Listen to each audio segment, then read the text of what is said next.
So in bodybuilding and fitness culture, there are a variety of different terms used to describe someone with a muscular physique, but one stands above the rest. To be yoked means you've attained a very specific type of muscularity, resulting in a monstrous, overpowering appearance. Now, generally speaking, someone who is yoked has impressive development in 5 key areas, giving anyone who sees them the immediate impression that they've built up a great deal of pure brute strength over the years. So these 5 muscles are the neck, the traps and upper back, the side delts, the upper chest, and the long head of the triceps. Now, I'd also technically add the glutes to this list, but I wanted to focus on the upper body yoke for this video. Some folks might also add the forearms, and that's fine, but I think they're gonna get plenty of indirect work from the shrugs and rows we're about to do anyway. Now, the common theme across all 5 of these muscles is that they make a very quick visual impression. Having a thick neck can give you a powerful appearance, even if all you see is your face. And just consider this photo of Channing Tatum with his neck photoshopped in if you don't believe me. And the traps create a similar perception of mass. If you see someone with a thick upper back and big upper traps,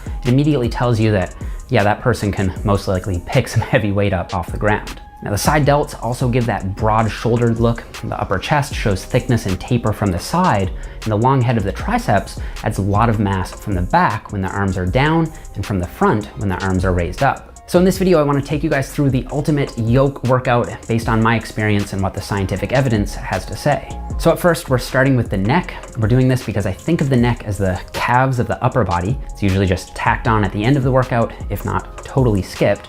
And because a strong neck is fundamental to looking yoked, we're prioritizing it by putting it at the beginning of the session. Several studies, including this 2005 paper, consistently find that fatigue from early exercises can reduce performance on exercises done later in the workout, regardless of whether it's a small or large muscle group. So if you want to prioritize a given body part, you should do it earlier in the workout. So we're kicking it off with 3 sets of 20+ reps on the plate-loaded neck curl.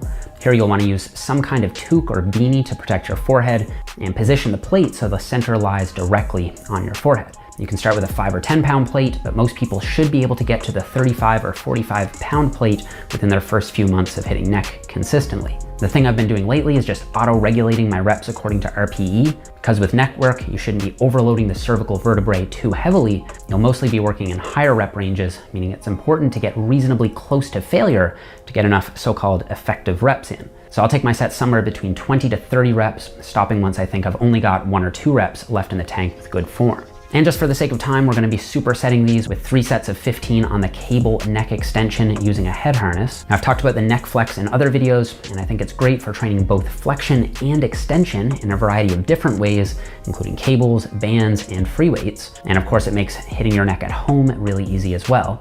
So I wouldn't say it's a required piece of gear, but it definitely makes training the neck much easier and more effective. Trying to load plates on the back of your head is really awkward. So as many of you guys know, NeckFlex is a new sponsor here on the channel, so I'll put my affiliate link to them down below if you'd like to check it out, or if you want to pick it up later, you can always grab it at the affiliate tab on my website to show me some support here on the channel as well. All right, up next, we're doing 3 sets of 8 to 10 reps on the trap bar shrug. Or if you don't have access to a trap bar, you can substitute in a snatch grip shrug using a 1.5 to 2 times shoulder width grip. Now, one reason why I love the trap bar is because it forces your arms slightly out to the side, putting your shoulder in a more abducted position. And according to anatomical data from Johnson and colleagues, the upper traps don't run straight up and down as many people think, but actually run much closer to horizontal. This means that rather than shrugging straight up and down, you should be thinking about shrugging your shoulders up and in as if trying to touch your shoulders to your ears. And I personally find this a lot easier to do with a trap bar or by taking a wider grip. And according to a blog post from Dr. Mike Isertel, while most intermediates can make great trap gains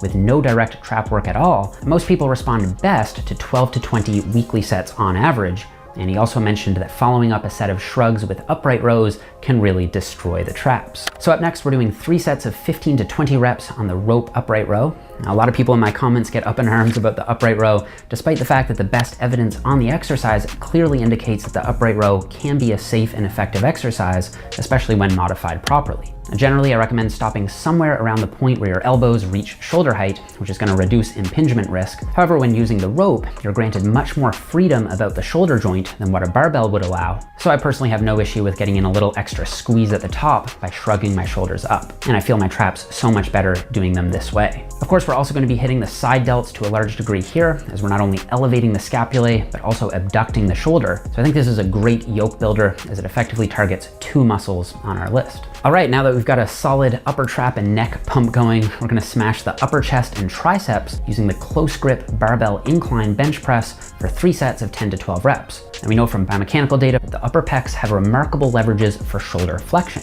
And since closer grips tend to emphasize shoulder flexion over shoulder adduction, there's biomechanical grounds for thinking a closer grip will hit the upper chest more. So here I'm focusing on directing more of the load to my upper pecs through the use of a strong mind-muscle connection and thinking about feeling my upper pecs pull apart on the negative. I also like to cue the press up and back toward your face, as it's going to ensure that you're actually carrying out shoulder flexion properly. And while I still retract and depress my shoulder blades with a slight arch, I'm avoiding an exaggerated arch here, since it's basically just going to flatten out the pressing angle and could slightly shift emphasis away from the upper pecs. Granted, I'd say if a more arched position allows you to overload more effectively or safely, I'm not sure it's worth splitting hairs over. Remember, total upper pec activation is actually pretty similar from 0 to 56 degrees of incline, and it isn't an on and off switch. Okay, up next we're doing 3 sets of 10 to 12 reps on the incline dumbbell modified seal row. I actually love the traditional seal row for the mid back because the bench forces the line of pull to be perpendicular to your torso, which is going to maximize range of motion for the lats and overload the mid traps through scapular retraction. However, it can be a pain to set up, so I'm always looking for more convenient substitutes. So the other day I saw bodybuilding coach Matt Jansen doing these on his Instagram, and I think they're great. Just make sure you've got a pair of knee sleeves or a towel that you can lay on the top of the bench for some extra cushioning, and you want to position the edge of the bench down toward the bottom of your chest. And you can also lay a couple plates down under your heels if you're finding it tough to get the right footing. You also want to drive your elbows straight out to the sides to emphasize transverse abduction over extension, which is really going to hammer the mid traps, rhomboids, and rear delts over the lats. This is a yoke workout after all. You want to allow your shoulder blades to protract at the bottom by rounding them forward and then squeeze them together at the top. Now you could also flip the other way around, but I do find that I can get a really solid stretch and squeeze when I lean against the incline of the bench for whatever reason. All right, so up next we're hitting 3 sets of 10 to 12 reps on floor skull crushers. Now because the long head crosses both the elbow joint and the shoulder joint,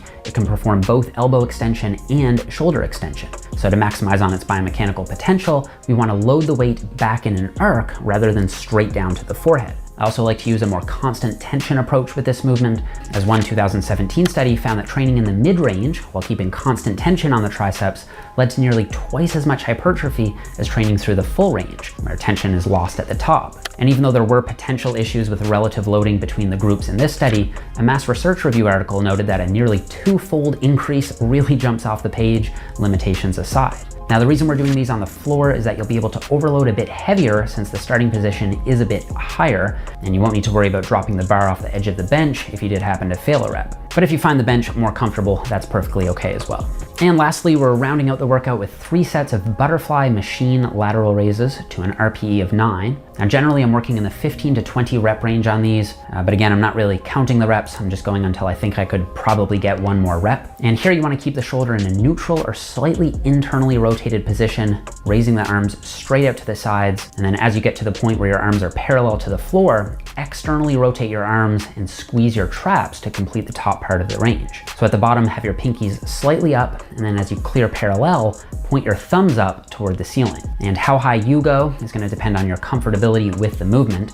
I find going about 3/4 of the way up overhead gives a great mix of side delt and upper trap activation. And if you don't have the lateral raise machine, you can sub in dumbbells for these, but I personally like the tension curve of the machine. I find it to be a bit smoother. So guys, before we wrap it up, I want to give a quick shout out to Alex from the channel Alpha Destiny for drawing my attention to just how important the development of some of these muscle groups are for looking yoked. And I also want to thank the Neck Flex for showing their support here on the channel. Make sure you guys check out the link in the description box down below if you're interested in taking your neck training up a notch, or you guys can always hit up the affiliate link over on jeffnippard.com for the links to all my sponsors. And you can also pick up my neck and trap training guide on my website, which I decided to knock down to just $4.99 for this video if you guys would like to have all this information put into one practical routine. So guys, don't forget to leave the video a thumbs up if you enjoyed it, subscribe if you haven't already, and I'll see you guys all here in the next video. All right, that's good. What did you say?